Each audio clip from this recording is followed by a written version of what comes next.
আসসালামু আলাইকুম প্রিয় দর্শক, স্বাগত জানাচ্ছি আমার দেশ মর্নিং নিউজের সঙ্গে আছে আরমান মুজাহিদ। শুরুতে জানবো সংবাদ শিরোনাম। এসএসসি ও সমমানের পরীক্ষার ফল প্রকাশ, পাশের হার ৬২.২%। এবারও এগিয়ে মেয়েরা। ইরানের নিরাপত্তা কাঠামোয় বড় পরিবর্তন, শীর্ষ পদে রেজাই। ইরানের সঙ্গে যুদ্ধে ট্রাম্প হেরে গেছেন, মন্তব্য মার্কিন সিনেটরের।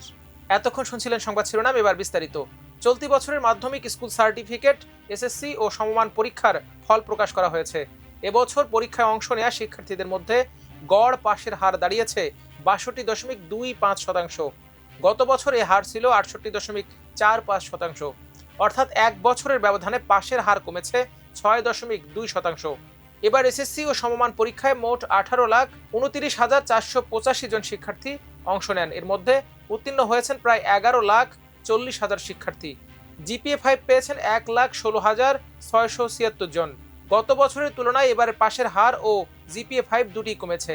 সোমবার সকাল 10টায় শিক্ষা মন্ত্রণালয়ের সম্মেলন কক্ষে আনুষ্ঠানিকভাবে ফল প্রকাশের কার্যক্রম উদ্বোধন করেন শিক্ষামন্ত্রী ও প্রাথমিক ও গণশিক্ষামন্ত্রী ডক্টর আ.ন.ম এহসানুল হক চৌধুরী মিলন।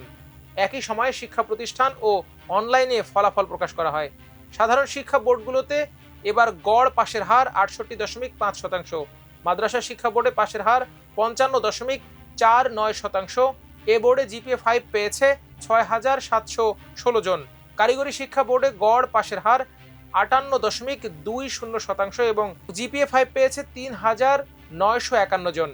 বিদেশের মোট ৯টি কেন্দ্রে ৪০২ জন শিক্ষার্থী অংশ নেন। তাদের মধ্যে উত্তীর্ণ হয়েছে ৩৫৪ জন। পাশের হার ৮৮.০৬%।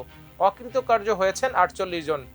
বিদেশের একটি কেন্দ্রে শতভাগ শিক্ষার্থী উত্তীর্ণ হলেও একটি কেন্দ্রে কোনো শিক্ষার্থী পাশ করেননি।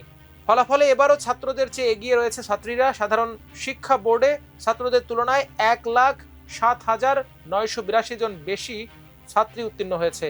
জিপিএ 5 পাওয়ার ক্ষেত্রে ছাত্রীরা এগিয়ে, ছাত্রদের চেয়ে ১১,৪০১ জন বেশি ছাত্রী জিপিএ 5 পেয়েছে। ৯টি সাধারণ শিক্ষা বোর্ডের গ্রুপ ভিত্তিক ফলাফলেও বিজ্ঞান বিভাগের শিক্ষার্থীদের পাশের হার তুলনামূলকভাবে বেশি। বিজ্ঞান বিভাগে ছাত্রদের পাশের হার ৭৭.৭৯% এবং ছাত্রীদের ৮০.৯০%। মানবিক বিভাগে ছাত্রদের পাশের হার ৪১.১৪% এবং ছাত্রীদের ৫৪.৩৮%। ব্যবসায় শিক্ষা বিভাগে ছাত্রদের পাশের হার ৫৯.৯৮% এবং ছাত্রীদের ৬৯.৯২%।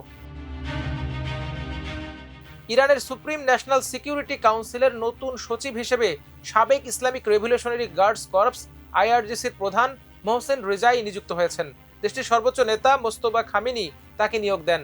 নতুন দায়িত্বের পাশাপাশি রেজাই এই কাউন্সিলে খামেনির প্রতিনিধিরও দায়িত্ব পালন করবেন। ফলে ইরানের নিরাপত্তা ও প্রতিরক্ষা সংক্রান্ত গুরুত্বপূর্ণ সিদ্ধান্ত গ্রহণের কেন্দ্রবিন্দুতে চলে এলেন তিনি। রেজাই এই পদে মোহাম্মদ বাঘের জোলখাদরের স্থলাভিষিক্ত হয়েছেন। মার্চে যুক্তরাষ্ট্র ও ইসরায়েলের হামলায় আলী লারিজানি নিহত হওয়ার পর জোলখাদর এই দায়িত্ব নিয়েছিলেন।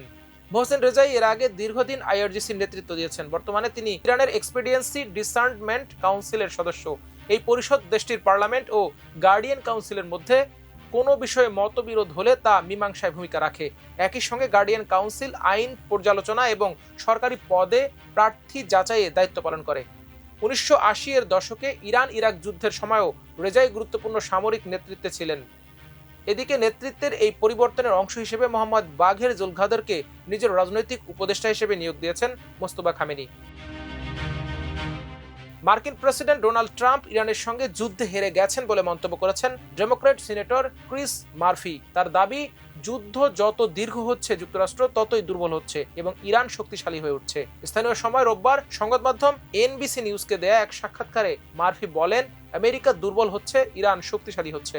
যুদ্ধ বন্ধ এবং হরমুজ প্রণালী পুনরায় খুলে দেওয়ার জন্য প্রয়োজন হলে তিনি একটি খারাপ চুক্তিকেও সমর্থন করবেন বলে জানান। তিনি বলেন, আলোচনা থমকে থাকায় হরমুজ প্রণালী পুনরায় চালু করার মূল্য দিন দিন বাড়ছে। দ্য ওয়াশিংটন টাইমসের প্রতিবেদনে বলা হয়েছে, ইরান যুদ্ধের ক্ষতিপূরণ, যুক্তরাষ্ট্রের নিষেধাজ্ঞা প্রত্যাহার এবং মার্কিন সামরিক অভিযান বন্ধের দাবি জানিয়েছে।